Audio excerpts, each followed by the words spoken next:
자, 페이지 66페이지요. 하나만 더 할게요. 자, 66페이지. 여기는 지각과 생명체의 물질의 규칙성이라는 단어가 있습니다. 지각과 생명체의 물질의 규칙성. 여기서 제일 중요한 걸 하나 꼽아라 그러면 박스에 써 있는 내용입니다. 지각에 제일 많은 애 누구니? 생명체 몸에 제일 많은 애 누구니? 이거 별표예요. 됐나요? 지각에 제일 많은 애 누구니? 우리가 살고 있는 땅덩어리에 가장 많은 원소가 누구니? 그러면 산소와 규소요 이렇게 써요. 산소와 규소요. 됐나요? 자연계에는 산소와 규소가 따로따로 떨어져 있지 않고 결합한 생탄.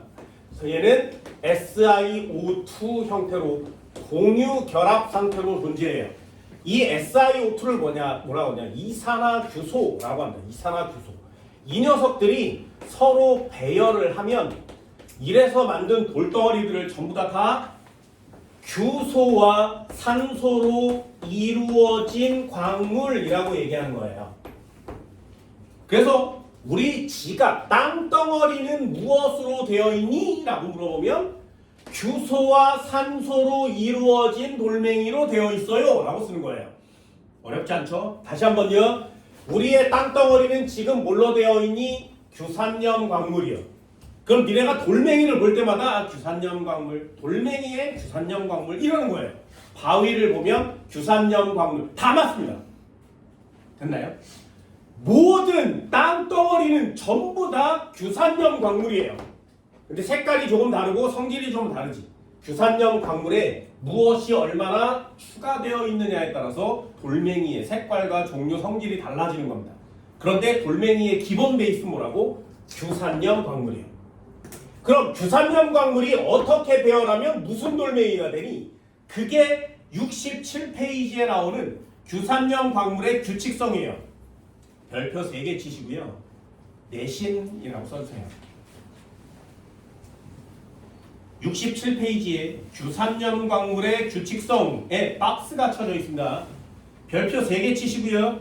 내신이라고 써주세요. 내신에서 배우고 더 이상 배우지 않습니다. 그럼 두 번째도 한번 해볼까요? 두 번째는 뭐냐면 우리 생물체 몸에 제일 많은 애는 뭐니? 생물체 몸에 가장 많은 애는 누구니? 그러면 산소를 쓰시고요. 두 번째 탄소를 쓰는 거예요. 그럼 탄소와 산소인데 이 탄소 때문에 이루어진 생물체들 맞습니다. 얘도 SiO2 이렇게 배열되겠죠. 얘도 마찬가지. 탄소와 수소, 산소, 질소 이런 것들이 결합되면 우리 몸을 구성하고 있는 물질이 생기는데 이런 것들이 다 결합해서 생겨난 물질을 탄소화합물이라 그래요. 그래서 우리 몸의 생명체를 구성하고 있는 물질은 전부 다 탄소화합물 이렇게 쓰게 됩니다. 그럼 생명체는 뒷장에서 배우겠죠. 생명체를 구성하는 물질의 규칙성. 그래서 단백질 배우고요. 아래쪽에 핵산이라는 거 두 가지를 배우게 됩니다. 핵산과 단백질은 생명체에서 가장 중요한 녀석들이거든요. 핵산과 단백질 같은 녀석을 다 탄소화합물이라 그래요. 그럼 니네 몸에서 나오는 건 전부 다 탄소화물입니다. 예를 들어서 머리카락 뭐예요? 그러면 탄소화물이요. 뼈다귀 뭐예요? 그럼 탄소화물이요. 근육은요? 탄소화물이요. 효소 호르몬 탄소화물이요. 이렇게 쓰는 거예요. 지각을 구성하는 O와 S가 어떻게 배열해서 무슨 암석이 되는지를 배우는 거고요. 생명체와 탄소와 산소, 수소, 질소 이런 것들이 모여서 무엇이 되는지를 배우는 게 여기 단원이에요. 이게 규칙성이라는 겁니다. 자, 그럼 규칙성 마지막 하나 해볼게요. 잘 보세요. 진짜 잘 봐. 그래서 주기율표를 외워달라고 하는 거거든요. 자, 지각과 생물체에 공통적으로 가장 많은 애가 누구야? 산소 맞지? 그죠? 두 번째 잘 보세요. 자, 탄소 몇 주기 몇 쪽? 몇 주기 몇 쪽? 2주기 16족은 산소예요. 탄소는? 2주기 14족. 네, 얘 2주기 14족. 한 번만 더요. 얘가 2주기 16쪽입니다. 잘 봐. 그럼 얘요. 2주기 16쪽이죠. 자, 규소 몇 주기 몇 쪽? 그런 걸 해달라고 얘기하는 거야. 3주기 14조. 3주기. 탄소 밑에 있죠. 3주기 14조. 그럼 지구와 생명체, 지구에 살고 있는 모든 것들 중에 산소, 탄소 어때요? 2주기 16조, 2주기 14조 딱 구별되는 거 맞지? 그게 궁금한 거야. 과학자들. 왜 땅덩어리에는 규소가 많은데 하필이면 왜 그 위에 살고 있는 생명체는 왜 탄소가 많지? 이게 미스테리인 거예요. 됐나요? 지구에 제일 많은 게 산소와 규소라면 거기서 탄생한 생명체도 산소와 규소로 돼 있어야 되지. 왜 생명체는 탄소로 되어 있는 건지가 궁금한 거예요. 아무도 몰라요. 아직 밝혀지지 않았어요. 그래서 가설 3가지. 지구에서 온 애가 아니야. 그래서 외계에서 왔어. 그 외계 행성은 산소와 탄소가 많아. 거기서 왔어. 가 첫 번째고요. 두 번째는 땅에서 생명체가 만들어진 게 아니지. 이해되니? 땅에서 생명체가 만들어졌다면, 땅으로 생명체를 만들었다면 얘네 2개가 우리 몸에도 많아야 되죠. 그러니 생명체는 땅에서 만들어진 게 아니야. 됐어요? 그럼 어디서 왔어? 땅이 아닌 곳에서 왔겠지? 그럼 바다밖에 안 남죠. 이해됐어요? 그래서 바다에서 생겨났어가 요것 때문에 나뉘어지는 거예요. 마지막 하나, 그건 좀 이상합니다. 신이 만들었어요. 근데 내가 얘기했잖아. 교회 다니는 사람 잘 들어보세요. 성경책에 아담을 하나님이 창조하셨거든요. 아담은 지구상에 나타난 최초의 인간이래요. 성경에서는. 근데 니네 성경을 안 읽었어도 이런 얘기는 알고 있지 않나? 아담을 뭘로 만들었어? 뭘로 만들었어? 그런 거죠. 봐요. 아담을 뭘로 만들었냐면 성경에 뭐라고 나오냐면 하나님이 자신의 모습을 본따서 진흙으로 만드시거든요. 다시 써야 된다 그랬지. 만약에 진흙으로 만드셨다면 생명체의 몸은 규소가 많아야 돼요. 이해됐어요? 봐봐. 거기다가 성경책 밑줄을 바꿔 2주기 14족으로 만드셨어요. 이렇게 바꾸시면 됩니다. 그러면 성경책은 완벽해져요. 있나요? 그런 걸 이렇게 유심히 보기 때문에 얘네들 순서대로 보입니다. 첫 번째는 뭐라고? 왜 지구의 규소와 산소로 이루어진 규산염 광물이 많니? 요 얘들을 외우시는 게 시험 문제고요. 생명체 왜 탄소화물로 되어 있니? 여기 밑에를 외우는 게 얘네들이 해야 될 내용입니다.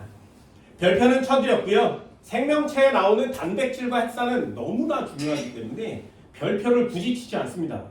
너무나 중요한 기본기가 됩니다. 자, 페이지 66페이지요. 요거는 참고 삼아 정리하나.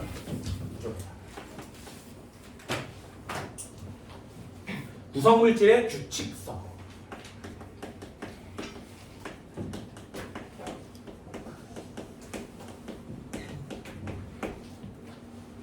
자, 첫 번째.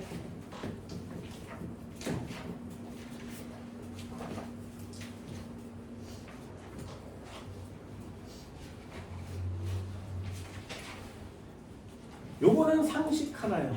지각. 땅덩어리입니다. 지각의 가장 많은 원소는 누구니? 이렇게 물어보면 땅덩어리에 제일 많은 애 누구니? 이렇게 물어보면 산소와 규소를 이렇게 써오세요. 4가지를 다 외워도 되는데 2가지만. 얘는 이름이 산소고요. 얘는 규소입니다. 그럼 두 번째, 지구 전체에 가장 많은 애는 누구니?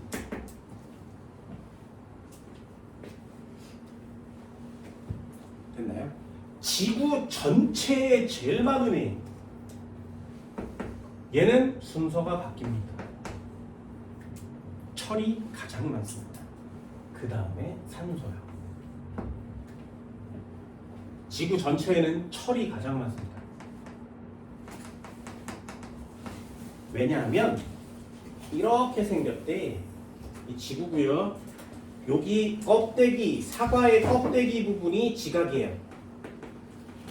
그리고 이 중심이 핵이라는 곳입니다.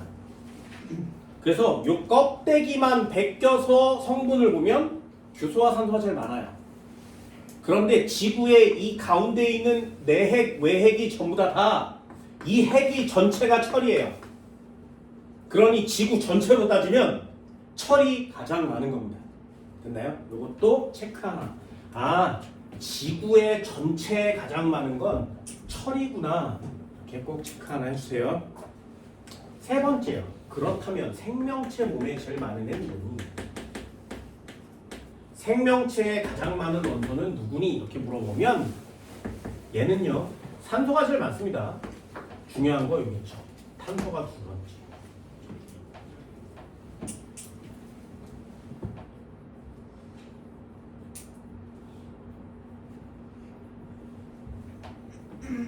차이점 보이니? 아, 얘는 산소고요. 얘는 탄소입니다. 그래서 지각에 많이 들어있는 원소와 생명체 몸속에 많이 들어있는 원소는 조금씩 달라요. 그런 것들을 좀 체크해 주셔야 된단 말이죠. 역시 제일 많이 들어있는 거 두 개는 반드시 꼭 외워주시기 바랍니다. 그 중에 첫 번째를 배웁니다. 아, 지각에 제일 많은 원소는 산소와 규소로 되어 있는데, 그래서 지각은 말이야, 우리가 살고 있는 땅덩어리는 말이야, 산소와 규소의 혼합물로 되어 있습니다. 그걸 뭐냐 하면 산소와 규소의 화합물로 되어 있어요. 요걸 이규산염 광물이라고 합니다.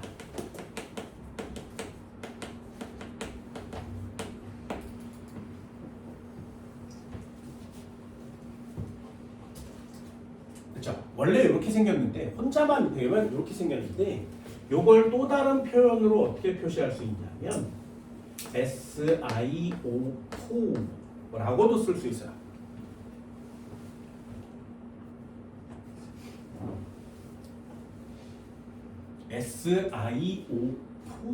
SiO4라고도 쓸 수 있습니다. 이런 녀석들이 결합한 형태예요.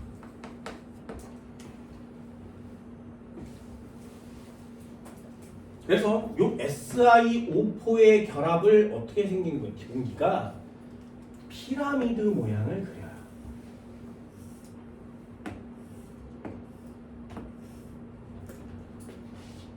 요거 이름을 뭐라고 하냐? 이게 뭐라고 하는지 아니? 뭐라 그래요? 삼각형 4개가 뭉쳐서 된 입체 구조. 네, 요걸 이름을 정사면체라고 합니다. 그래서 규산염 광물은 정사면체 구조를 갖고 있어요. 요 한가운데에 피라미드 모양의 한가운데 Si가 들어있고요. 나머지 꼭지점 부분에 O가 4개가 붙어 있습니다.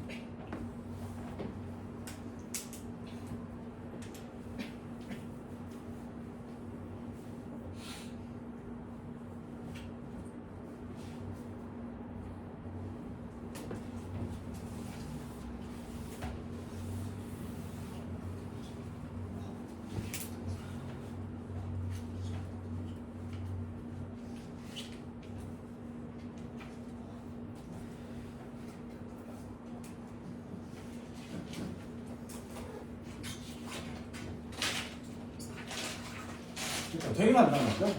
돌멩이가 뭐가 되어 있는지 보다는 내 몸뚱아리가 뭐가 되어 있는지를 훨씬 더 잘 외우세요. 선생님, 저 규산염 광물이 SiO2랑 SiO4 저렇게 된다는 게 저 두 가지 형태가 있는 거예요. 그 자연계에 존재할 수 있어요. 자, 잘 봐. SI가 3주기 14족이라고 했지. 그럼 2주기 14족은 C가 되겠지. 그럼 얘랑은 같은 족이니까 화학적 성질이 같겠죠. 결합하는 원소, 결합하는 구조도 같아요. 그러면 여기다 O를 붙이면 우린 자연계에서 뭐라고 써? CO2라고 쓰는 거 맞지? 그럼 여기에 O가 붙으면 얘는 자연계에서 뭐라고 써? SiO2라고 쓰는 거죠. 됐나요? 그래서 자연계에서는 요 녀석과 요 녀석 형태가 많아요. 그런데 이 녀석이 쓰면은 SI인데 짝대기에 O 이렇게 결합되어 있고요. C도 짝대기에 O 이렇게 결합되어 있습니다. 그럼 요 녀석은 이산화탄소 한 개지. 얘도 SiO2 한 개예요. 그럼 돌멩이가 하나로 되어 있겠니? 아니죠. 돌멩이는 하나로 되어 있지 않아요.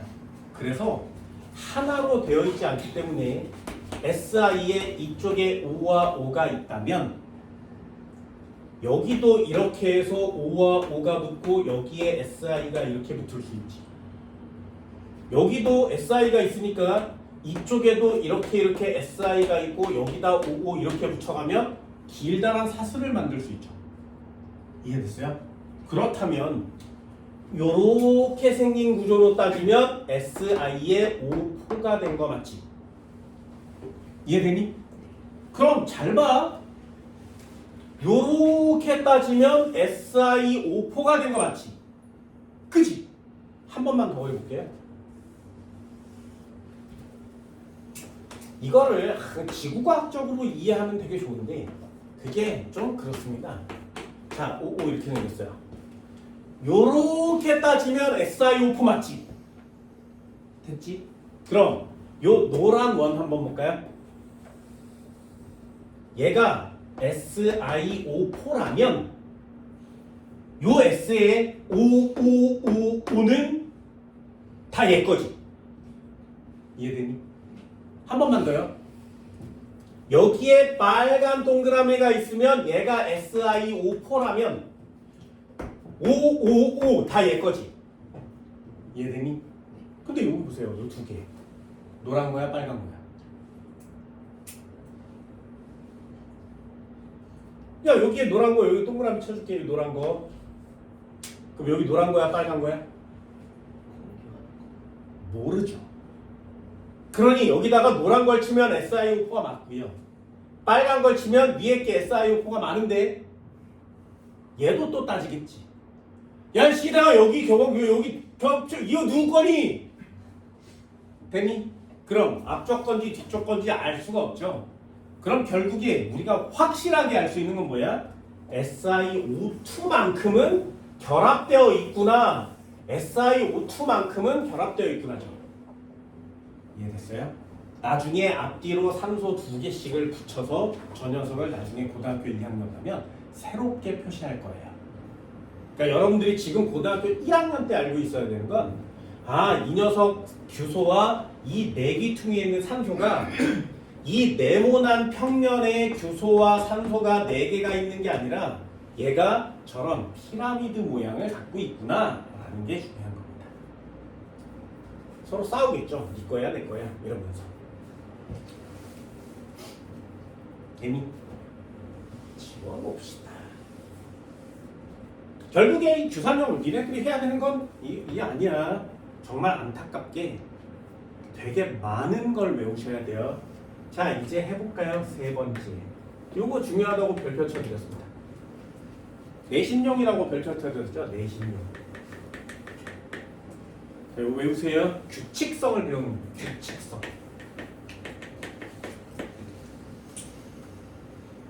이 단원 제목이 규칙성이거든요. 그러니까 이 규칙성이 시험 문제가 될 수밖에 없죠. 자, 여기는 썼다가 지우고 다시 정리를 할 거예요. 잘 보세요. 규칙성. 돌멩이가 있었는데 이 돌멩이 속에 제일 많은 원소가 누군지를 봤더니 산소가 제일 많죠. 이 돌멩이 속에 제일 많은 원소가 누구니 봤더니 규소가 그 다음 많은 거예요. 이 돌멩이 속을 봤더니 Si 주변에 O가 붙어있는 구조가 되게 많은 거예요. 그래서 얘는 규산염 광물이구나 이렇게 정의를 내렸어. 그래서 돌멩이마다 그 속에 들어있는 이 규산염들이 어떻게 배열되어 있는지를 하나씩 찾아본 거죠. 됐어요? 그랬더니 어떻게 생겼냐, 이 돌멩이를 막 쪼개서 가루로 만들어요. 그런 다음에 가루를 졸라 크게 확대해서 보는 거예요. 됐나요? 그랬더니 이 가루들의 모양이 전부 다가 이렇게 생긴 거예요. 가루들의 모양이 다 이렇게 생긴 거예요. 되니? 한 번만 더요. 또 다른 돌멩이를 갖고 왔어. 졸라 막 쪼개. 그랬더니 여기서 가루들이 막 떨어질 건데 얘는 가루가 모양을 크게 확대했더니 어떻게 생긴 거야? 이 정사면체라는 애가 계속 연결되어 있는 거예요. 이런 모양으로 구성되어 있는 걸 찾는 거예요. 다시 또 다른 돌멩이를 갖고 왔더니 이 돌멩이는 어떻게 생겼어? 정사면체 구조가 계속 연결되어 있는 구조였는데 이 옆에 정사면체 구조가 또 붙어 있는 거죠. 이 옆에 정사면체 구조가 또 붙어 있는 거예요. 이렇게. 됐나요? 그래서 지구에 존재하는 돌멩이를 다 수집해다가 다 갈아서 그 안에 속의 결정이 무슨 구조로 되어 있는지를 다 분류해낸 거예요. 그렇게 분류했더니 거기 나오는 것처럼 5종류가 있었던 거예요. 니네가 배우는 지구상의 모든 돌멩이는 다 그 5종류로 구성이 되어 있습니다. 그러니 외우셔야 되는 거죠. 외부에서는 볼 수 없어요. 사슬형 이럴 수 없어요. 뭔 말인지 알겠어요? 이건 현미경으로 봐야지만 알 수 있어. 그래서 하나씩 다 쪼개봤더니 그 5가지가 됩니다. 이름을 외우세요. 5가지 구조가 뭐야? 가루를 막 쪼개서 보니까 정사면체 구조 하나로 딱 떨어지더라. 요게 가루 모양이더라. 그러면 얘는 독립형 이렇게 이름을 진 거예요. 독립형. 되니? 두 번째, 가루를 봤더니 이렇게 생긴 정사면체가 이렇게 계속 연결되어 있는 거죠. 계속 한 줄로 연결되어 있어. 쭉. 요걸 두 번째, 단사슬이라고 합니다. 사슬 모양인데 한 가닥이에요. 되니? 또 봤더니 삼각형 정사면체 구조가 이렇게 연결되어 있었어. 한 줄이면 뭐라고? 단사슬. 한 줄이면 단사슬. 근데 얘가 2줄이죠. 2줄이에요. 2줄이면 뭐라 그래? 사슬이 2줄이에요. 그래서 복자를 쓰는 거야. 그래서 이름이 복사슬. 이 구조는 안 그려도 돼요. 니네 책에 이쁜 거 나와 있어. 모양만 보시면 됩니다. 됐나요? 그럼 또 하나를 봤더니 복사슬. 얘가 3줄 있고요. 3줄 있고요. 얘가 또 3줄이 또 4줄이 됐고요. 4줄이 됐고요. 얘가 또 5줄이 되고요. 이런 식으로 구성되어 있대요. 어때? 단사슬, 복사슬이 계속 연결되어 있지. 무슨 구조? 그물형. 됐어요? 이걸 그물형이라고 합니다. 그물형은 이렇게 생겼는데 말이야. 얘는 한 겹이니 이 그물이 한 겹이니 그래서 한 판으로 되어 있니? 그래서 이걸 판상이라고 하는 거예요. 한국말이 되게 어렵죠? 됐어요? 그럼 이 판이 여러 개가 있으면 뭐라 그래? 그걸 이게 양파 담는 거 뭐라 그래? 망이라고 하죠. 이게 망상이에요.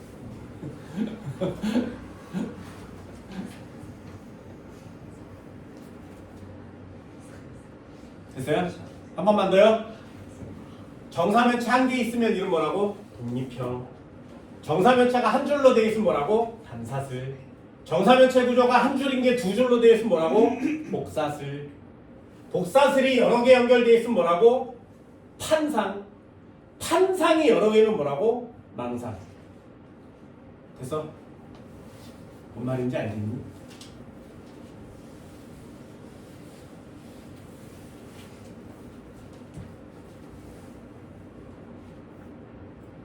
순서대로 외우세요. 순서대로. 부탁입니다. 이걸 암기하는 방법은 순서대로 외우는 방법밖에 없습니다. 됐죠? 다시요. 독립형, 단사슬, 복사슬, 판상, 망상. 됐나요? 부탁입니다. 순서대로 외우세요. 왜 순서대로인지 알려줄게. 자, 규칙성이요. 어떻게 생긴 거라고? 이렇게 생긴 정사면체 구조가 가운데 규소를 가지고 있고 여기에 산소를 가지고 있는 요 녀석이 어떻게 배열되느냐에 따라서 종류가 달라진다고. 그 종류를 순서대로 외우십니다. 자, 첫 번째요. 독립형. 두 번째요. 단사슬. 세 번째 복사슬. 네 번째 판상. 다섯 번째 망상. 됐니?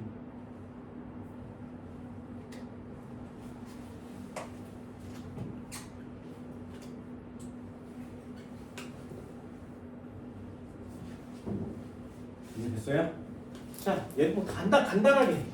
독립형은 다 쪼개면 이렇게 생긴 거 하나만 나타나고요. 단사슬은 정사면체 구조가 일렬로 쭉 배열돼 있으면 단사슬.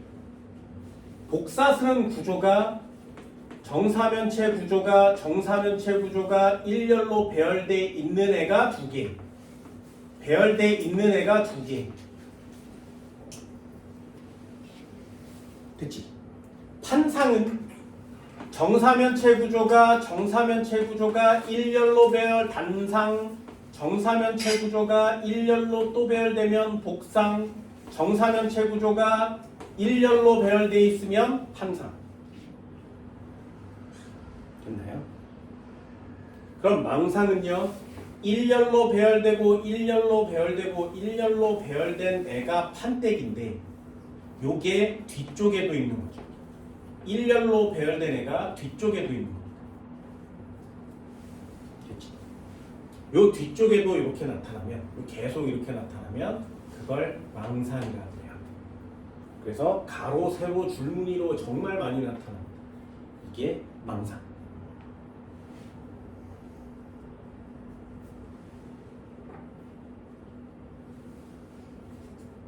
됐나요? 자, 그러면 누가 제일 단단하게 결합되어 있을까요? 요거 하나만요. 누가 가장 단단하게 결합되어 있을까요? 예. 그래서 망상 구조가 가장 단단합니다. 가장 단단해요.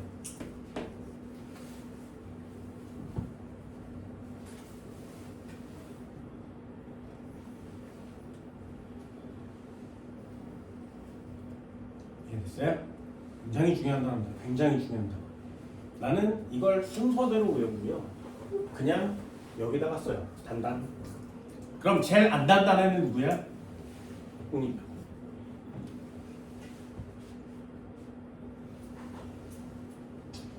그럼 시험 문제에 니네가 막 풀어야 되는 시험 문제인데 시험 문제에 다음 중 가장 단단한 암석은 이렇게 나오겠니? 아니요. 그럼 시험 문제에 이 단단이란 단어를 물어보고 싶으면 요걸 시험용 단어로 바꾸면 되죠. 그걸 뭐라고 하냐면 풍화에 강하니 이렇게 물어보는 거예요. 그냥 단단하니 이렇게 물어보면 되는데 아 풍화 침식 잘 안 돼요. 깨지지 않아요 라는 뜻이죠. 됐어요? 요런 단어로 바꾸면 이게 과학 시험 문제가 되는 거고요. 니네들이 간단하게 외울 때는 단단 외우는 거야.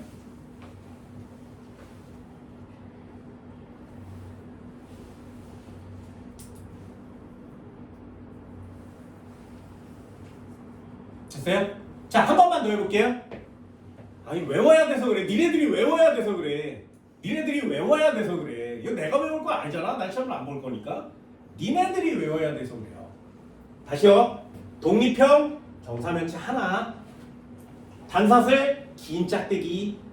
복사슬은 짝대기 2개. 판상은 짝대기 여러 개. 망상은 판상이 여러 개. 여기까지 됐어요? 제일 단단한 거 뭐라고? 망상.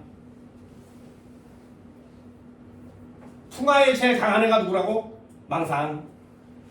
그럼 풍화에 제일 약한 애는 누구야? 웅립. 됐죠? 됐지? 자, 이름을 한번 외워볼게요. 이름.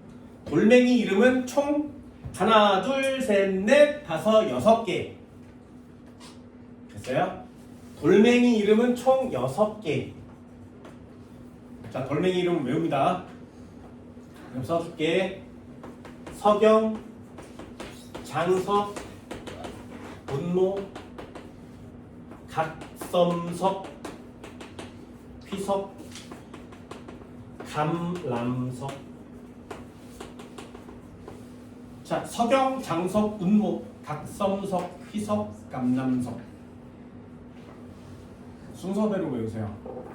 서경, 장석, 문모, 각섬석, 휘석, 감람석.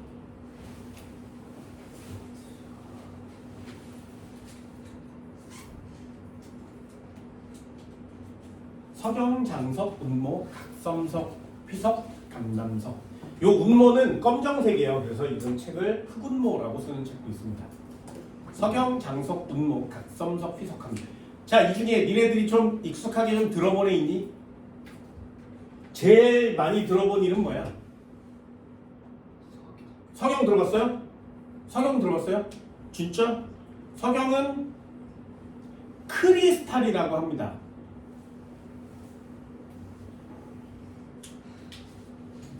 투명하죠? 됐어요? 그럼 질문 한번 해볼게. 이 중에 제일 단단한 애 누구일까요? 됐어요? 아 이런 애 니네들은 스타크래프트를 하지 않지. 아 스타크래프트 하니? 스타크래프트 해요? 거기에 SCV나 들어온 애들이 캐는 애가 있어. 이렇게 생겼어. 하늘색으로 이렇게 해서 삐죽삐죽 나와 있는데 여기 드론을 이렇게 갖다 대면 드론이 얘가 가서 이게 쿡쿡쿡쿡 해다가 언제나 갖다 두면 미네랄이 올라갑니다. 우린 이걸 미네랄이라고 하거든요. 걔가 뭐야? 서경이에요. 되니? 스타크래프트에 나오는 그 미네랄이 서경이에요. 그럼 잘 봐. 내가 스타를 되게 좋아하기 때문에 얘기를 많이 하는데 맵을 딱 들어가면 여기에 막 기지가 이렇게 있고 해처리가 있어. 여기에 라바들이 이렇게 떠다니고 있습니다. 그리고 드론이 5마리가 4마리인가? 4마리가 나와요. 그럼 여기 미네랄이 이렇게 있어 여기에. 그럼 얘를 우클릭해서 얘가 찍으면 얘가 이 미네랄을 계속해다가 여기를 왔다 갔다 하면서 여기에 미네랄이 올라갑니다. 50, 100 이렇게 올라가요. 그럼 요걸 가지고 건물도 짓고 얘들도 만드는 거거든요. 요게 스타크래프트의 장면이에요.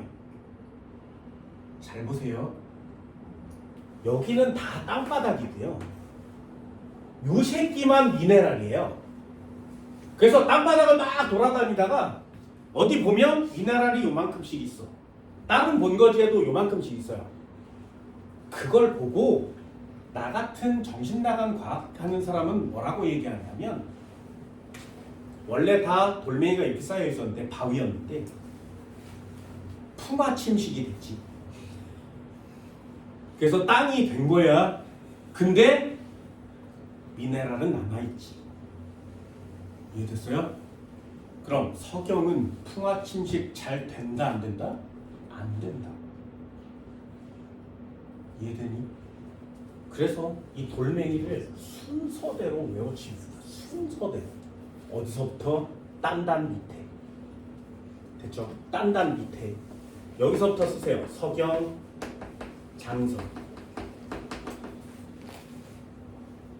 그럼 순서대로 쓰시면 외울 필요 없거든요. 차라리 돌멩이 이름을 외우시면 됩니다.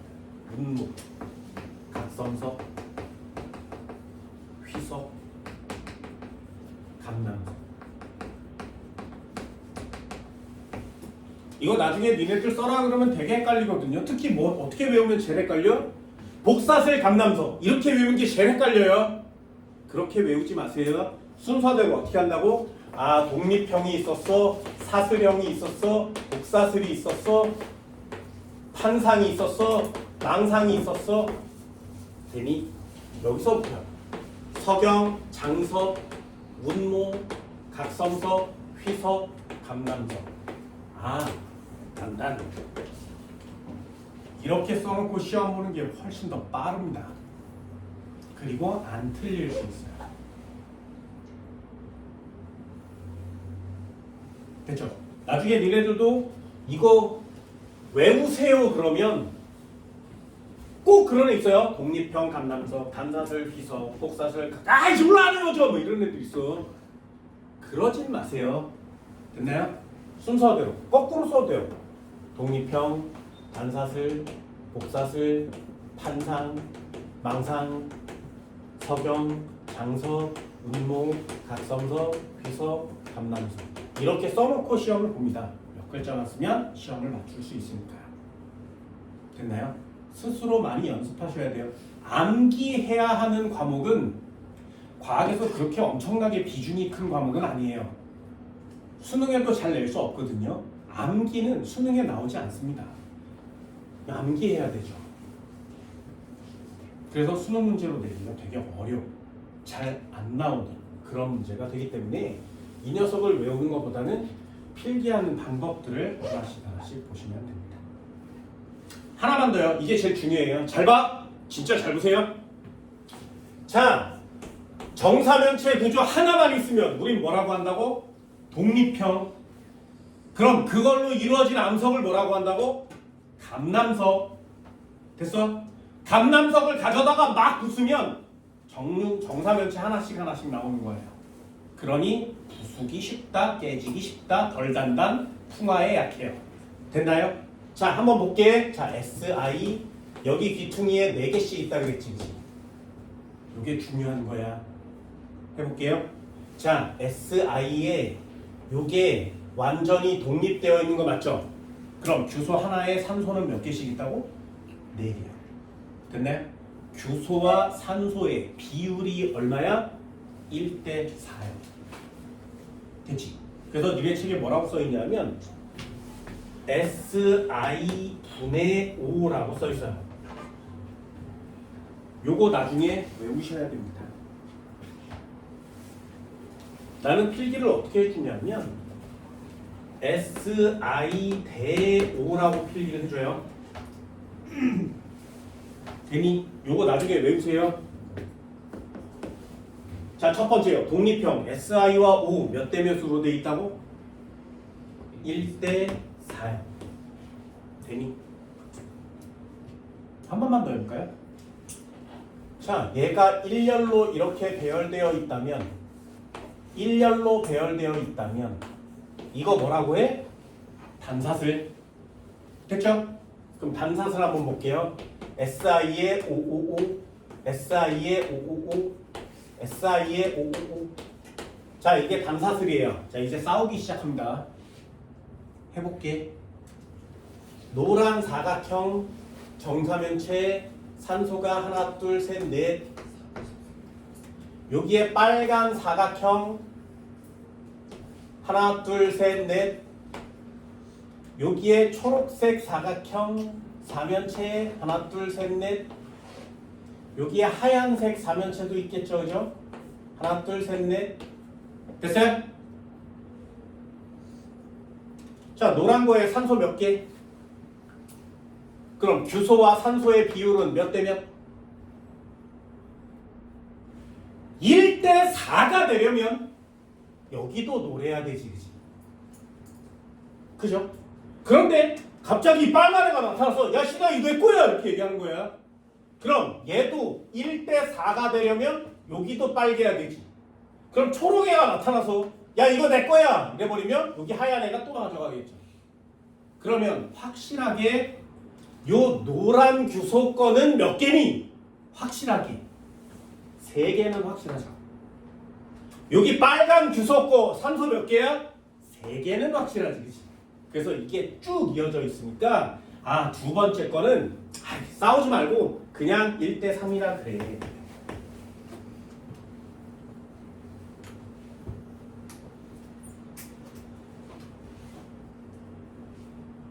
그 다음부터는 좀 어렵습니다. 시험에 내기가 좀 어려워요. 1대 4, 1대 3. 자 그럼 세 번째 거 몇 대 몇? 1대 4, 1대 3. 몇 대 몇? 응. 아니에요. 여기 몇 대 몇? 아니에요. 여기가 1대 2입니다. 자, 요 세 가지만 외워줍니다. 1, 4, 1, 3. 맨 마지막 거 1.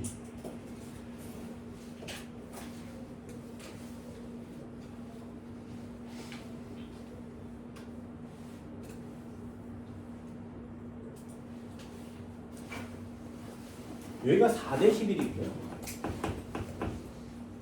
얘는 2대 5예요.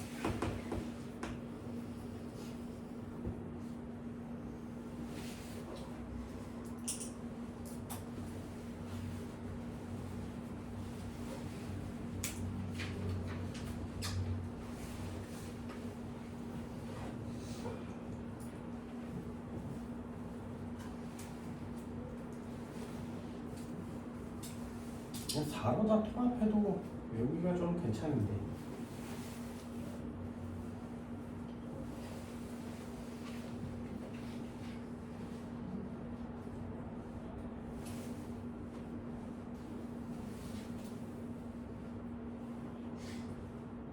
자, 나중에 니네들 외울 때 이것도 1대 3 이렇게 외우는 것도 좋고요. 나는 그냥 1대 4, 1대 3, 1대 2 이렇게 외우거든요. 4, 3, 2 이렇게 외워요. 왜? 얘는 좀 이상하잖아요. 이상한 거는 여기 이상하면 되고요. 얘 4, 3, 2 세 개 하는 중에 하나 걸리면 되지 않겠니? 그렇죠? 나는 그렇게 간단하게 외웁니다. 여러분들 외울 때 얘를 앞을 전부 다 4로 바꿔보세요. 그럼 얘 16이 되겠죠. 그렇죠? 얘도 4로 바꿔보면 얘 12가 될 거고요. 4로 바꾸면 11, 4로 바꾸면 10, 4로 바꾸면 8이에요. 그죠? 아무렇게나 외우세요. 16, 12, 에이씨, 아무렇게나 외우세요. 그냥 아무렇게나 외우세요.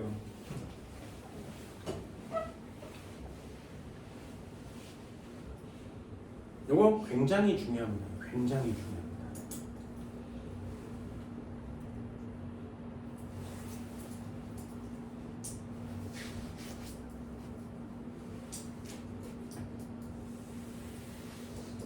한국말로 써줄까요? 얘는 규소 하나에 산소가 4개고요. 얘는 규소 하나에 산소가 2개예요. 그럼 규소의 비율보다 산소의 비율이 많아지고 있죠. 그래서 이쪽으로 가면 갈수록 이거 한국말로 뭐라고 하냐면 공유하는 산소의 수가 증가하고 있어요 라고 표시해요.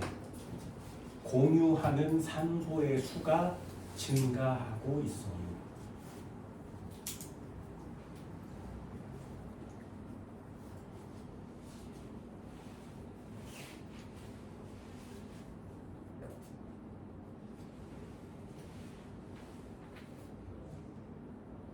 신기한 돌멩이요. 왜 돌멩이의 규칙성은 내가 알아야 되는 것인지 잘 모르겠지만 이게 돌멩이의 규칙성입니다. 얘네들도 이런 거 하세요. 야, 이런 거 하면 돈 잘 벌겠니? 돈 못 벌겠니? 돌멩이 연구하는 사람 돈 잘 벌까요? 못 벌까요? 졸라 잘 벌어요. 그래서 나중에 돌멩이 하세요. 이유가 뭔지 알아? 돌멩이를 연구하면 돈을 못 벌 것 같다는 선입견 때문에 돌멩이를 연구하는 사람이 없어요. 이해되니? 그 돌멩이를 연구하는 사람이 없으니까 그걸 연구하는 사람이 나 얼마 줘 그러면 얼마 줘요. 그래서 니네들한테 돌멩이 하는 얘기 아니야. 하지 마세요. 내가 한국과학시험연구원이라는 거 있거든요. 한국과학시험연구원. 들어본 사람 있니? 한국과학시험연구원. 이과생이 되면 여기 가세요. 한국과학시험연구원. 꿈의 직장이에요. 나중에 니네들이 취직할 때쯤 됐을 때 어디 취직하지? 그때 옛날에 어떤 미친 과학 선생이 한국과학시험연구원이라는 데가 있어. 거기 가야지. 여기 가세요. 꿈의 직장이에요. 무슨 짓을 해도 잘리지 않아. 매 초노라도 잘리지 않아요. 이 새끼를 자를 수가 없어, 법으로. 그래서 일단 졸라 착한 척하면서 해가지고 합격하잖아. 그리고 다니잖아. 그러면 퇴근, 지각, 뭔 짓을 저질러도 잘리지 않아요. 잘리는 경우가 딱 두 가지. 살인을 하거나 살인을 당하거나.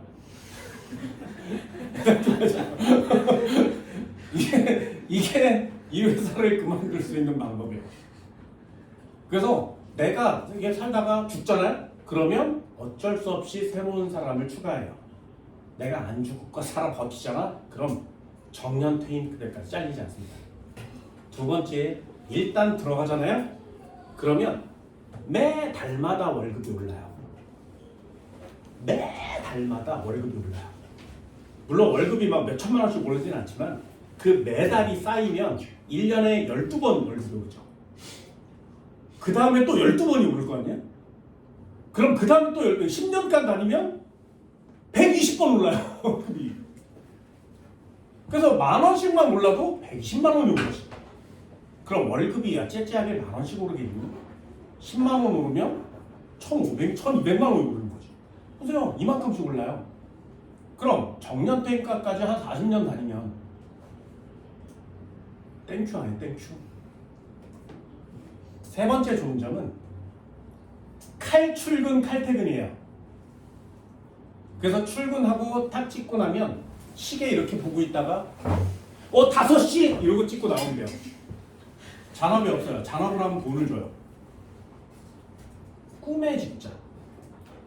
그래서 여기 들어가고 싶은 욕망이 되게 강한 우리 선배님이 있어서 들어가고 싶어서 미쳐하는 그 선배님이 나랑 이렇게 술을 마시다가 나 거기 들어가고 싶어 미치겠는데 방법이 없어.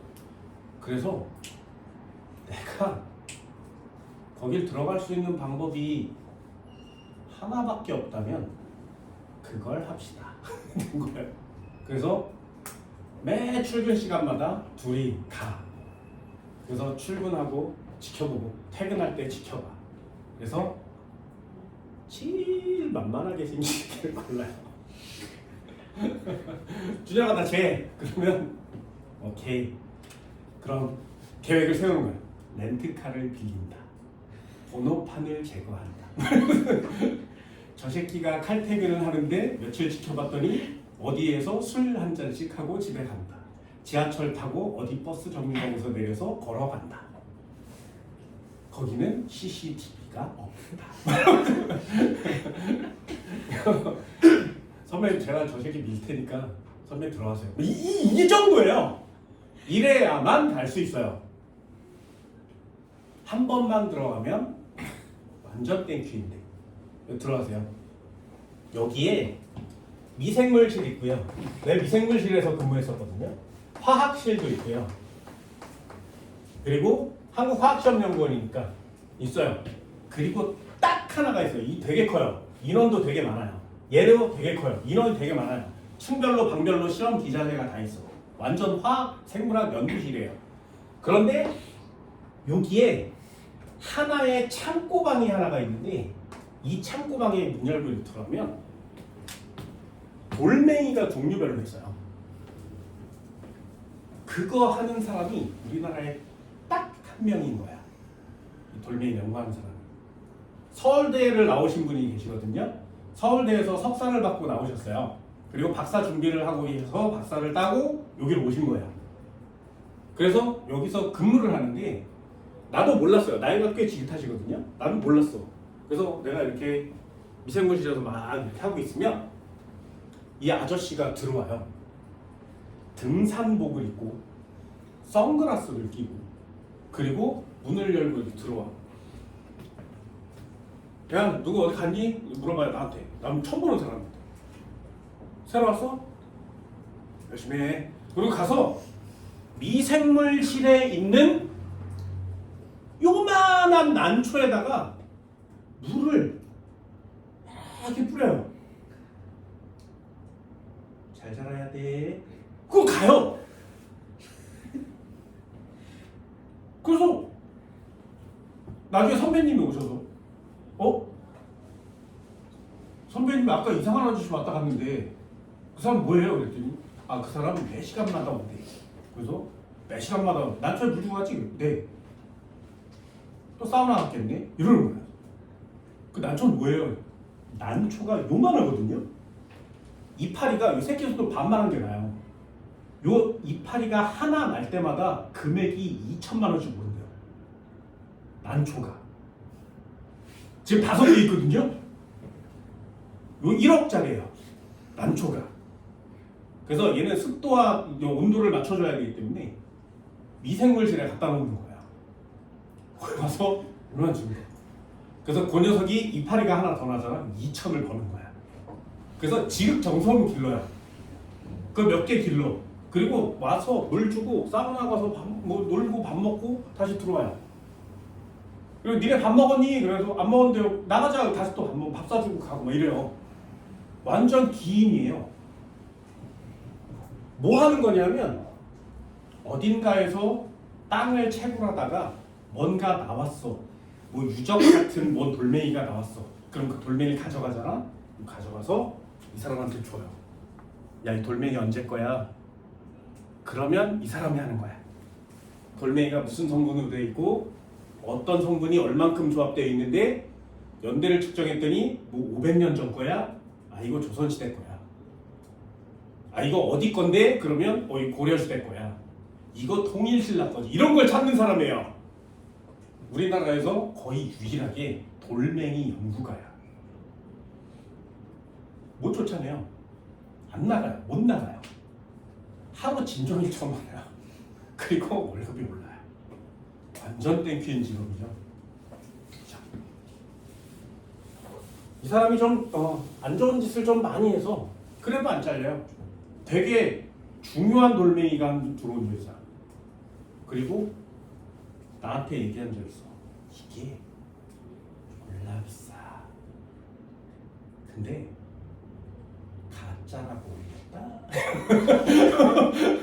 그러면 이 돌멩이는 가짜니까 판별이 나고요. 아주 쓸모없는 돌멩이로 판별이 나잖아. 그러면 폐기 처분해요.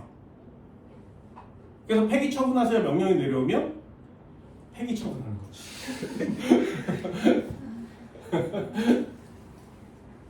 나쁜 짓을 하면 안 되겠지만 그래도 아는 만큼 편해지는 건 맞죠. 이게 돌멩이 연구가예요. 그래서 나도 미생물 하지 말고 나도 돌멩이 할 걸 이런 생각을 해본 적이 아주 잠깐 있습니다. 한 사람 없죠. 그렇죠? 고고학은 되게 많이 하는데 실제로 그 돌멩이의 성분을 연구하는 사람들이 많지 않아요. 근데 결국에 하는 사람들이 다 분류해서 찾아낸 거죠. 5가지의 순서는 반드시 꼭 외워줍니다. 어떻게? 독립, 단사슬, 복사슬, 탄상, 망상. 됐죠? 여기서부터 서경, 장석, 운모, 각섬석, 휘석, 강남석. 그리고 1대4, 1대3, 1대2. 됐나요? 지그재그로 가면 니네 박스를 다 메꿀 수 있거든요. 나중에 시험 볼 때 박스를 메꿔 놓은 후에 시험을 보세요. 독립형, 단사슬, 복사슬, 판상, 망상, 여기서부터 서경, 장석, 운목, 각성석, 휘석, 감남석. 여기서부터 1대4, 1대3, 1대2, 1대2, 1대2 되니 이렇게 써놓고 시험을 보시기 바랍니다. 그게 니네들이 해야 될 일입니다. 넘겨볼까요? 자, 71페이지요. 3번이요. 다음은 규삼염 4면체 구조를 나타낸 것이다. 그럼 가운데 중심에 B가 이름이 뭐여야 돼? 부소요. A가 주변에 4개가 있으니까 이 녀석 이름이 뭐여야 돼? 산소요. 됐나요? 자, 이제 시작합니다. 규삼염 4면체는 모든 광물의 기본 단위체이다. 지각을 구성하는 모든 광물은 다 95%나 되는 광물들이 전부 다 규삼염으로 되어 있습니다. 1번은 동그라미 됐나요? 아니에요. 모든이란 단어에 X를 쳐옵니다. 지금 하고 계신 몇 페이지? 71페이지요. 3번. 규삼염 4면체는 모든 광물의 기본 단위체이다. 됐나요? 규삼염 4면체는 모든 광물의 기본 단위체이다. 안 돼요. 모든은 X칩니다. A는 규소, B는 산소이다. 바뀌었죠. 2번도 X. 규삼염 4면체는 정육면, 야 이상하잖아. 야 정육면체 이상하잖아. 그지? 정육면체는 큐브 모양입니다. 정사면체라고 쓰셔야 돼요. 규삼염 4면체는 전기적으로 중성 상태이다. 얘 마이너스 상태, 마이너스 전하 상태입니다. 그래서 서로 달라붙어 있습니다. 4번은 X. 규삼염 4면체가 이웃한 기산염 4면체와 결합하는 경우에 A를 공유한다. 자 보세요. 공유할 때 규소를 공유한다고 산소를 공유한다고? 산소를 공유한다고.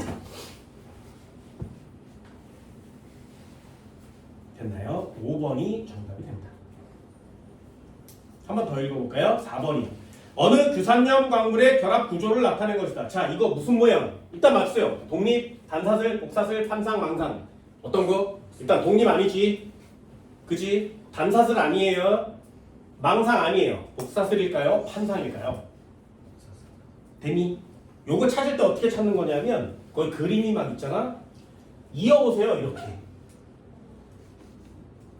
됐지? 이어보세요. 세로는 중요하지 않아요. 이렇게 이었을 때 두 줄이 나타나면 이게 복사슬입니다. 기억 동그라미.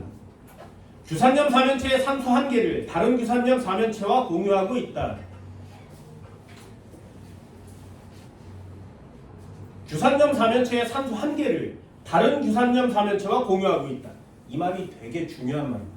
자, 해볼게. 정사면체가 있었어. 정사면체가 있었어. 정사면체가 있었어. 됐죠? 그럼 여기에 산소가 있고 산소가 있고 산소가 있고 산소가 있었는데 자 이쪽에 노란 정사면체와 이쪽에 빨간 정사면체는 산소를 공유할 때 몇 개를 공유하니? 한 개만 공유하면 되죠. 그지? 그리고 이쪽에 빨간 애와 이쪽에 하얀 애는 산소를 몇 개 공유하면 돼? 여기 하나 공유하면 되지. 그지? 산소를 공유하는 게 하나인 애는 단사슬이야. 이런 단어가 되게 어려운 겁니다. 규산염 4면체의 산소 1개를 다른 규산염 4면체와 공유하여 결합한다. 요거 단사슬입니다.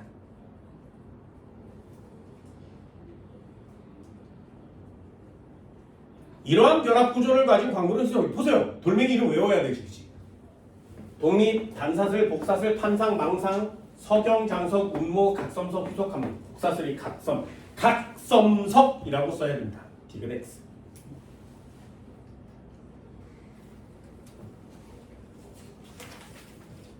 한 번만 더 해볼까요? 73페이지 2번. 그림 가와 나는 서로 다른 규산염 광물의 결합 구조를 나타낸 것이다. 가는 뭐야? 단사슬. 나는 뭐니? 판상. 됐어요? 요걸 일단 쓸 수 있어야 시험을 맞춥니다. 찾을까요? 자, 단사슬의 얘 뭐야? 이거 잘 안 나와요. 판사슬의 얘 뭐야? 판상의 얘 뭐야? 이거 잘 안 나와요. 그러니 하나, 둘, 셋, 넷, 다섯 아주 짧은 글씨를 쓰시고요. 돌멩이 이름을 이렇게 써주시면 그게 훨씬 더 정확하게 풀 수 있는 방법입니다. 니은부터 읽어볼까요? 장석은 나와 같은 구조이니 장석 여기 있죠. 왜 이거 물어본다고. 장석은 망상이다. 망상. 그럼 나는 누굴 써야 돼? 문모를 써야 되죠. 니은은 X. 규산염 사면체가 공유하는 산소의 수는 여기 보세요. 쭉 이쪽으로 가면 갈수록 공유하는 산소의 수가 증가하는 거죠. 맨 첫 건 공유하는 산소가 없고요. 그냥 하나예요. 점점 증가합니다. 디귿은 동그라미. 일반적으로 가가 나보다 풍화에 약하다. 그죠? 바로 어렵죠. 얘가 가고요. 얘 나니까 풍화에 강하다. 나가 강해요. 그러니 가는 약해요. 리을도 동그라미. 그럼 기억은요. 이것도 외우는 거죠. 요 녀석 깨져요. 깨집니다. 그리고 요 녀석 깨져요. 유리 깨지죠. 석영, 크리스탈 깨지죠. 이 두 개만 깨지는 겁니다. 나머지는 다 쪼개집니다.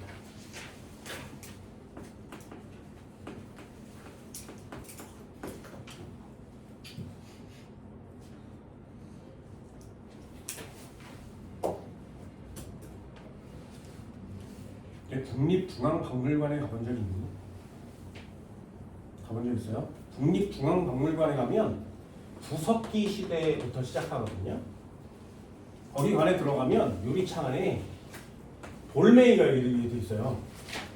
이게 생겼고 이게 돌멩이가 아주 자주 보던 거거든요. 근데 돌멩이가 뭐야? 주먹 도끼래.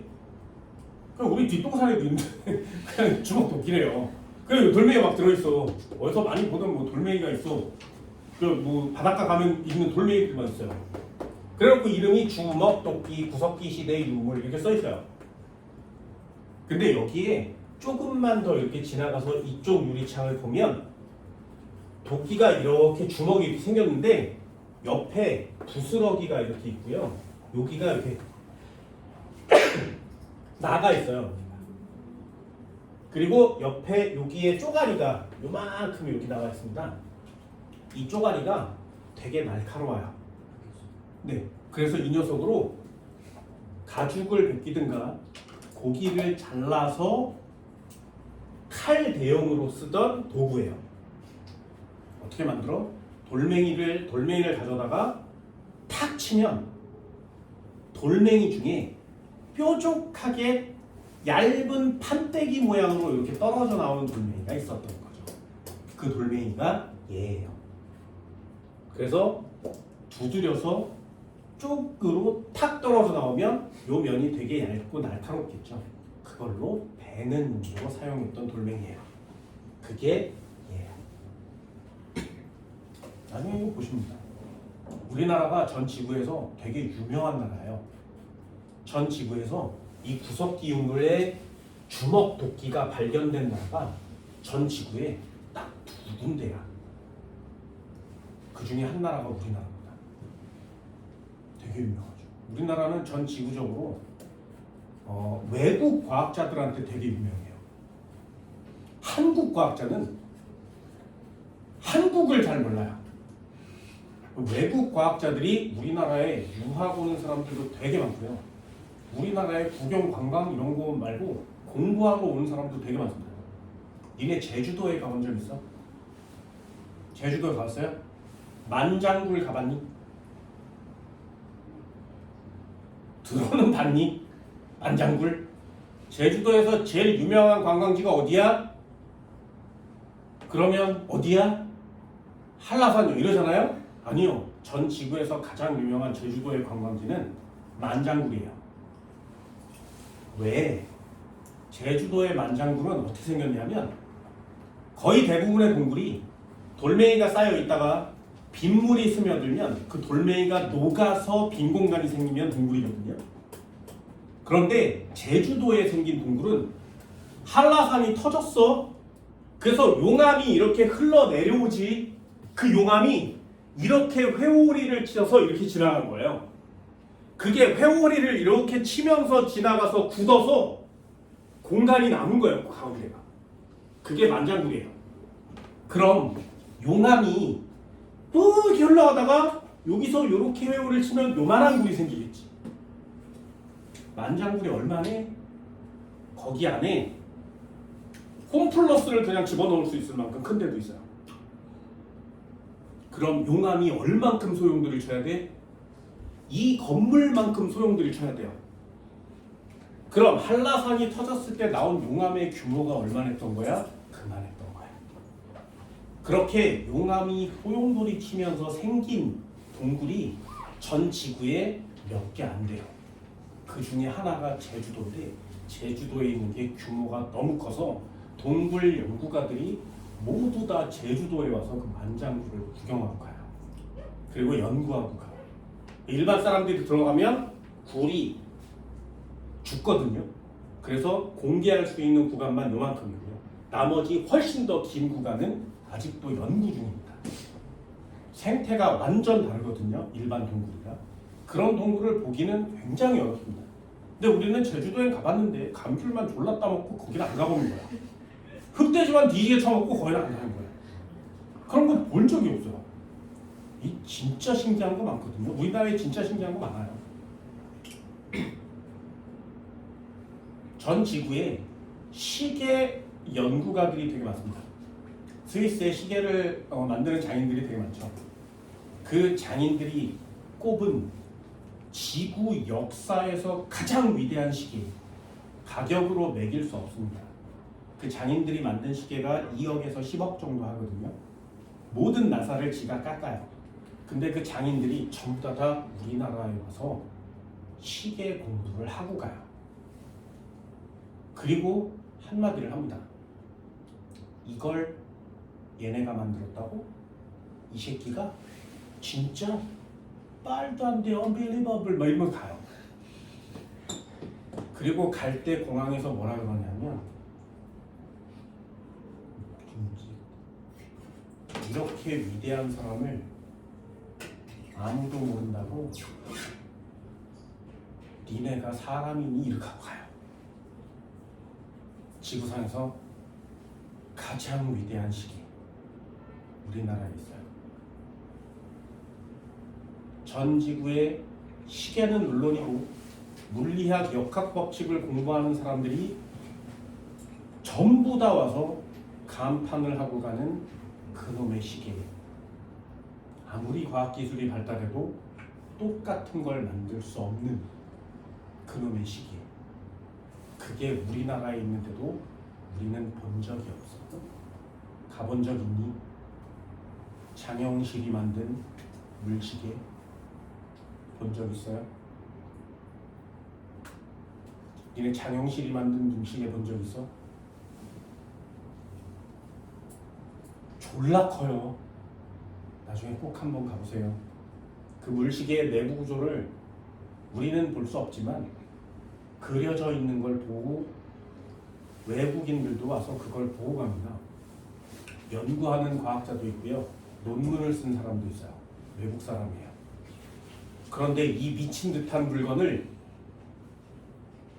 천민이 설계도도 없이 만들었다고? 이게 말이 돼? 그럼 그 천민은 과학 공부를 해본 적이 없어. 글씨도 몰라. 그래서 머릿속에 있는 걸 대충 먹으로 그림을 대충 그려서 스스로 설계해서 만들었어. 그런데 천민이라는 이유만으로 그 과학 기술을 굉장히 무시해왔죠. 장영실은 어떻게 죽었는지도 기록에 남아있지 않아요. 우리는 몰라. 그게 얼마나 위대한 건지. 한국에 사니까. 근데 과학적으로 한국 사람이 전 지구에서 외국인들한테 추앙받는 사람들은 되게 많습니다.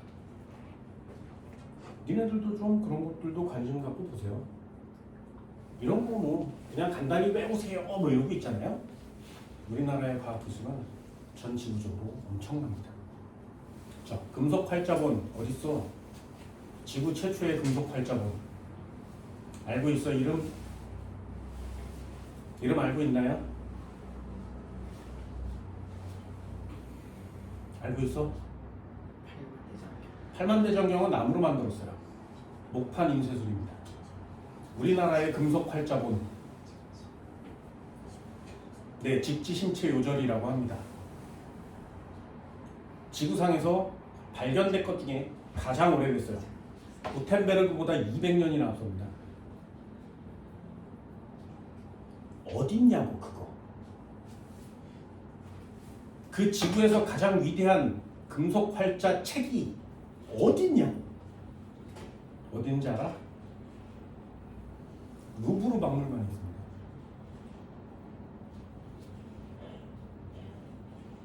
가봤어? 루브르 박물관? 가봤어요? 가봤어요? 비너스 봤어요? 모나리자 봤어? 모나리자 요만하잖아요. 그래서 거기 이렇게 난간 타고 이렇게 들어가서 쳐다보고 오는 거죠. 사진 찍어 왔어요? 진짜? 모나리자 사진 찍으면 불법이에요. 몰래 찍어 오는 거야. 구경 가요. 모나리자, 뭐 비너스, 뭐 나이키상 뭐 이런 거 구경 가거든요. 루브르 박물관에 가면 3초에 이거 하나 보고 3초에 이거 하나 보고 이렇게 하나씩 3초 동안 이렇게 봐요. 전시물을. 그렇게 쳐다보면 그 루브르 박물관 내의 모든 것들을 다 쳐다보는데 밥 안 먹고 잠 안 자고 2주일이 필요하대요. 3초씩만 쳐다보는데 2주일이 필요한 거야. 그래서 루브르 박물관 가면 팜플렛이 다른 나라 거 말고 한국인 전용 팜플렛이 있어요. 본 적 있어요? 나중에 가서 보세요. 니네들도. 한국인 전용 팜플렛이 이렇게 딱 펼치면 거기에 동선이 그려져 있어. 중요한 것만 보고 가라고. 모나리자, 그 다음에 이쪽으로 가면 비너스, 이쪽으로 가면 나이키 이렇게 정해져 있어요. 한국인들은 그거 보고 요거만 보고 사진 찍고 이거 오는 거야. 한국인 전용이에요. 근데 거기에 없어. 한국 유물이. 직지심정이야. 어딨어? 루브르 박물관 지하 창고 어딘가에 있어요. 공개하지 않습니다. 그거 공개하잖아요? 그러면 유럽의 역사를 다시 써야 돼요. 누구 때문에 공개 안 해? 공개하면 되는데. 그래서 내가 좀 그래요. 그 구텐베르크의 금속 활자본을 왜 지구 최초의 금속 활자본으로 추앙하는지 알아? 구텐베르크가 금속 활자로 찍어낸 최초의 책이 성경책이었어요.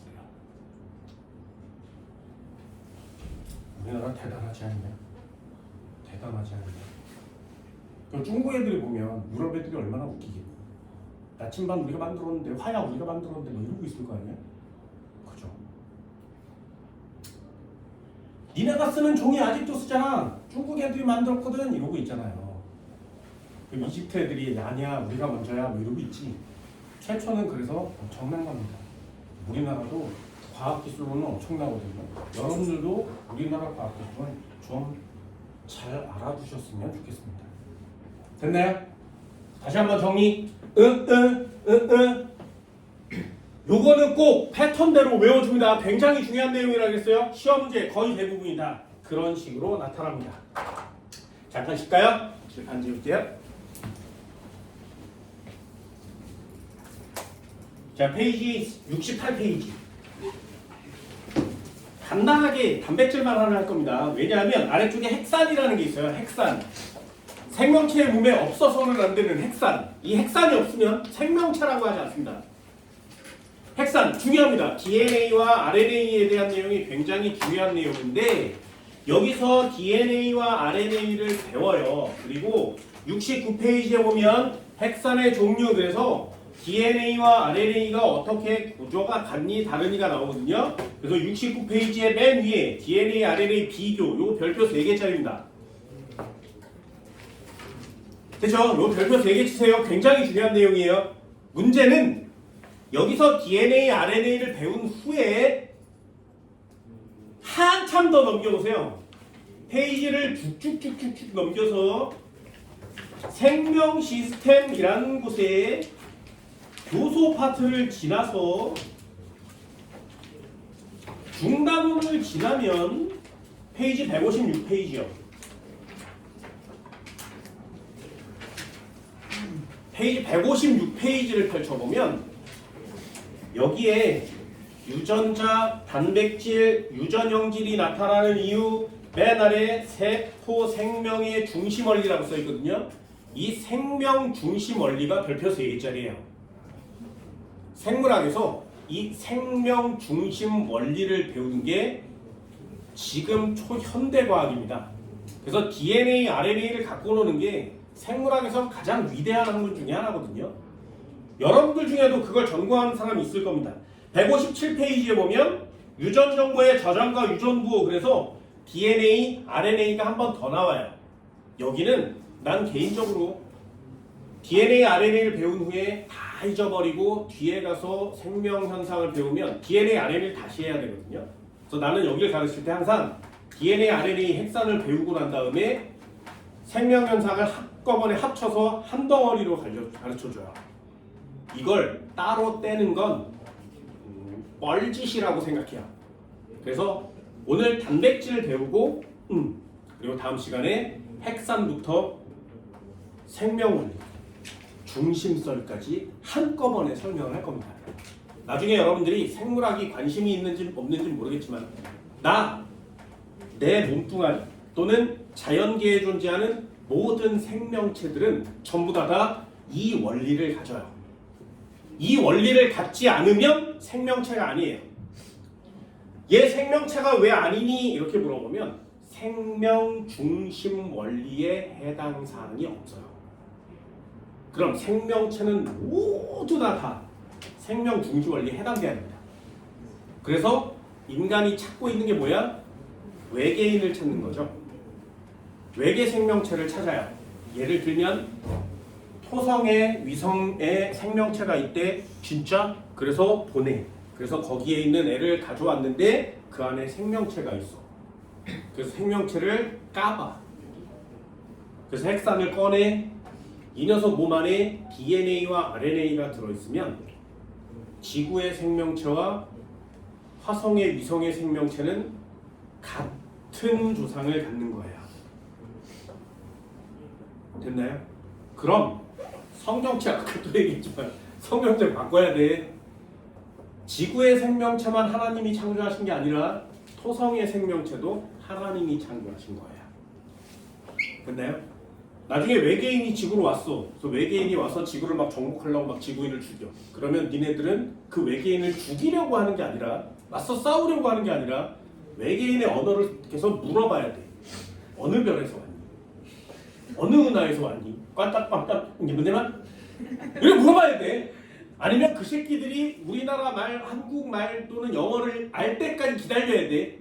그래서 Where are you from? 이렇게 얘기했을 때 그 외계인이 뭐 프록시마 A형에서 왔어 이렇게 얘기하면 지구과학자한테 물어봐. 야, 이 별 어디 있니? 그러면 지구과학자가 그 별을 찾아줄 거야. 그 별을 찾았는데 그 별이 우리 은하와 다른 은하에 있어. 그러면 우와, 이 새끼 다른 은하에서 왔네. 그럼 나 같은 생물학자가 가서 면봉을 들고 야, 아해봐. 외계인한테 야, 아해봐. 그래서 외계인의 입천장을 이렇게 긁어가지고 갖고 오는 거야. 또는 악수를 이렇게 청해. 그래서 악수를 이렇게 하면서 손을 꽉 쥔 다음에 이 상태로 갖고 오는 거야. 되니? 또는 그 새끼가 머리카락이나 털이 있으면 악수를 청해. 그러면서 이렇게 악수를 하는 척 하면서 머리카락을 뽑아 오는 거야. 그래서 그걸 교과서에 갖다 내. 또는 대학교 실험실에 갖다 내. 그래서 그 녀석의 DNA, RNA를 꺼내요. 봤어? 근데 DNA, RNA가 지구인과 똑같으면 그 외계인도 하나님이 창조하신 거야. 됐나요? 그럼 전 우주의 모든 신은 하나님 한 분밖에 안 계신 거예요. 만약에 DNA가 다르면 이걸 창조하신 하나님과 이걸 창조하신 하나님이 다른 하나님이신 거예요. 이해되니? 그래서 그걸 찾는 짓은 굉장히 중요한 짓 중에 하나입니다. 그게 DNA, RNA예요. 모든 생명체는 다 이따위로 되어 있습니다. 그걸 인간이 찾아낸 거죠. 그럼 반대로 DNA, RNA만 순서대로 붙이면 생명체를 인간도 만들어낼 수 있어요. 그게 바로 이 녀석. 자, 단백질 간단하게 할까요? 68페이지요. 생명현상의 규칙성 단백질이요. 단백질은 간단하게 합니다. 얘는 구성 원소가 뭐냐면 뭘로 돼 있니? 라고 물어보면 탄소로 되어 있어요. 수소로 되어 있어요. 산소로 되어 있어요. 질소로 되어 있어요. 황으로 되어 있어요. 이런 것들이 섞여서 단백질을 만들어냅니다. 그래서 단백질을 만들 때는 반드시 질소라든가 황이 있어야 돼요. 예를 들면 우리 몸에 탄수화물이라는 애도 있고요. 예를 들면 지방이라는 애도 있습니다. 탄수화물은 C와 H와 O로만 되어 있어요. 질소도 없어, 황도 없어. 딱 탄소, 수소, 산소로만 되어 있습니다. 두 번째, 지방이라고 하는 애도 탄소, 수소, 산소밖에 없어요. 그래서 탄수화물을 뒤지게 처먹으면 몸에서 지방으로 바꿔줘요. 그래서 탄수화물을 많이 먹으면 살이 찌는 겁니다. 지방을 많이 먹으면 그냥 뭐 당연히 살이 찌겠지만 탄수화물을 많이 먹어도 살이 쪄요.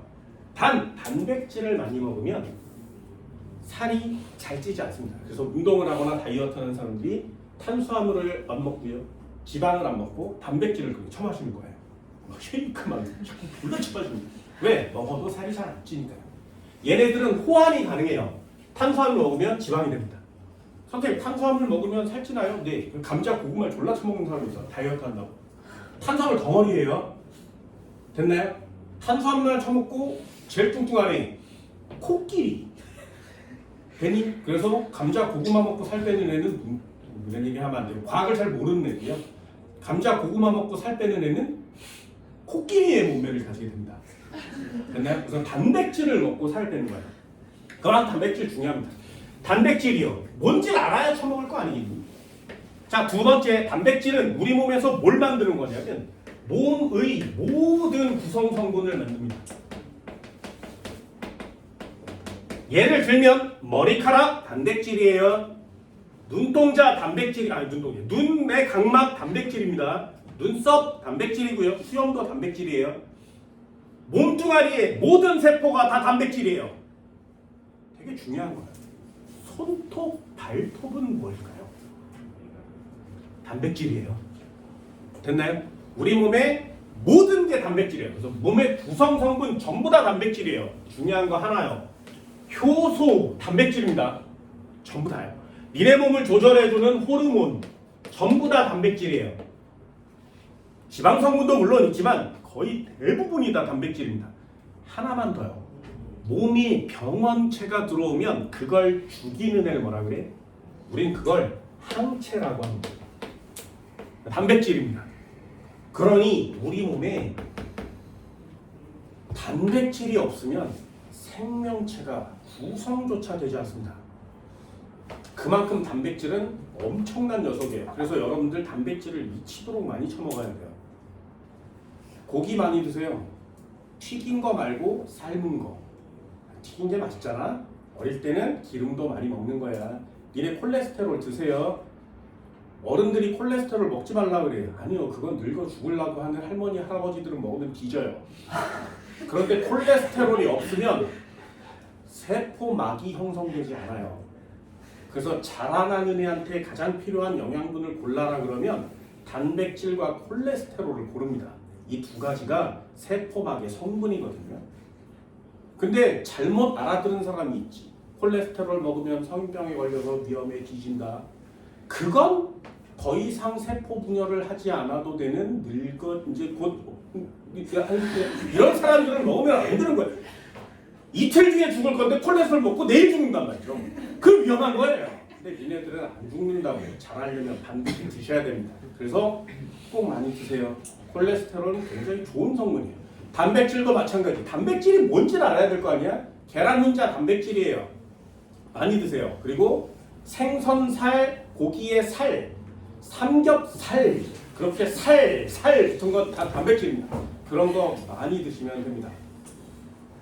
채소 이런 거 많이 먹지 마. 제발 부탁이니까. 뭐 풋불이 뜯어먹고 어떻게 사니? 비건하지 말라 그랬어. 하지 마. 제발 부탁이니까. 어린 나이에 무슨 저는 채식주의자. 아니 그거 하지 마. 괜히 몸에 염록체 생겨. 하지 마. 단백질 드세요. 단백질. 고기 듬뿍듬뿍 드세요. 그래야 몸의 성분들을 만들어서 쭉쭉쭉 자랄 수가 있다고.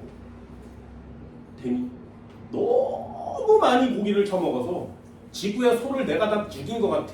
그때 죄책감이 들거든. 그때 상추를 먹어. 아 그러지 말고 닭으로 바꿔. 됐니? 아 진짜. 채소 먹지 마. 과일 먹지 마. 그냥 고기 드세요. 그게 우리 몸에서 가장 중요한 성분으로 바뀔 거니까. 됐니? 굉장히 중요한 내용입니다. 그럼 단백질은 우리 몸에서 이런 것들을 만드는데 단백질을 쪼개면 뭐가 나온다고? 맨 최종 산물은 아미노산이라는 게 나옵니다. 이거 단백질을 분해하다 보면 아미노산이 나오고요. 아미노산을 결합시키면 단백질이 나오는 거예요. 아미노산이 그래서 단백질의 기본 단위가 됩니다. 단백질의 기본 단위는 아미노산이에요. 전 지구에 또는 우리 몸에 구성하는 아미노산은 20종류밖에 없습니다. 아미노산의 종류는 딱 20종류예요. 그런데 우리 몸의 단백질은 종류가 무지하게 많지. 이 아미노산이 몇 개가 붙느냐에 따라서 다른 형태가 돼요. 누구는 머리카락이 되고 누구는 발톱이 됩니다. 몇 개가 어떻게 배열하는지, 그 배열을 할 때도 직선으로 배열하는지 꼬여서 배열하는지 중간에 무슨 원소가 끼어 들어가는지에 따라서 모양도 달라져요. 그래서 누구는 직모인데 누구는 반곱슬인데 누구는 곱슬거리고 색깔도 달라지고 전부 다 달라집니다. 우리는 눈이 갈색인데 누구는 눈이 푸른색이야. 단백질의 종류가 달라서 그래요. 니네 몸에서 생산하는 단백질의 종류가 다릅니다. 나는 왜 이따위니? 졸라 못생겼어? 내가 만들어낸 단백질이 이따위기 때문에 그래요. 너는 키가 왜 금방? 단백질이 곧만큼이어서 그래요. 내가 생산하고 있는 단백질이 어떤 종류냐에 따라서 내 몸뚱이가 구성되는 겁니다.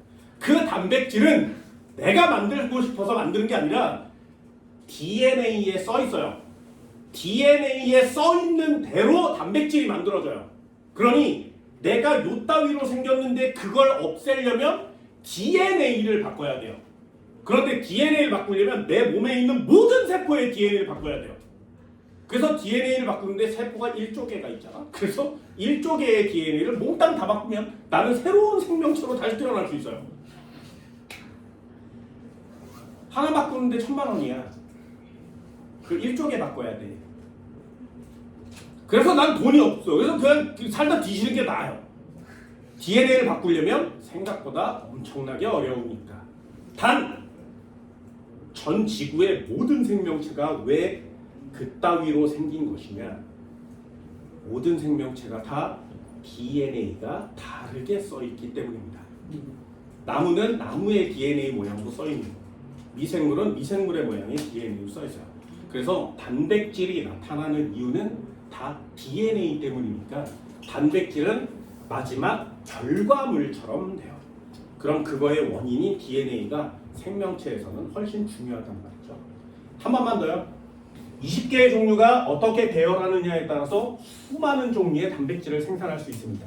그러니 이 결합이 이름이 중요할 수밖에 없어요. 아미노산을 단백질로 만드는 이 결합 이름이 펩타이드 결합입니다. 펩타이드 결합. 이름은 그냥 알아둡시다. 펩타이드라는 단어가 나오면 아 이거 단백질이구나. 그래서 니네들도 알고 있는 사람 있나요?